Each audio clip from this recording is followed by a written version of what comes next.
Putri N datangi Arya Saloka di lokasi syuting, reaksi Amanda Manopo disorot. Reaksi Amanda Manopo jadi sorotan saat Putri N datangi Arya Saloka di lokasi syuting Ikatan Cinta. Belakangan rumah tangga Arya Saloka dan Putri N tengah diterpa isu perceraian. Nama Amanda Manopo pun kembali terseret dan dianggap sebagai pemicu kehancuran pernikahan Arya Saloka dan Putri N.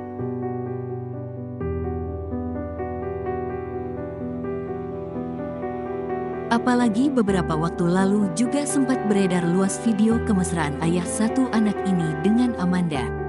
Ditambah, Arya Saloka juga kedapatan menghapus isi media sosialnya, termasuk fotonya bersama sang istri, Putri N. Di tengah isu perceraian Arya Saloka, kini Amanda Manopo kembali disorot netizen. Pasalnya, dia disebut bersikap dingin ketika Putri N datang ke lokasi syuting Ikatan Cinta untuk mengunjungi suami, Arya Saloka.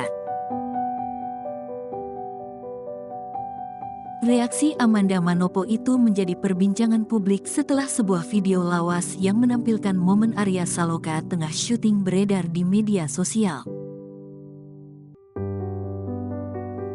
Dalam video yang diunggah akun TikTok @lambengunyah_official, disebutkan bahwa Putri N menemani suaminya berakting di sebuah taman.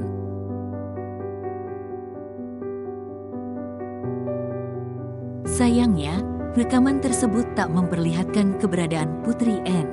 Di sisi lain, video itu hanya memamerkan momen Arya Saloka yang sedang duduk di pagar sambil melipat tangannya di depan dada. Sementara lawan mainnya, Amanda Manopo menundukkan kepala sambil sibuk memainkan ponsel di tangannya. Arya Saloka syuting lagi di Ikatan Cinta.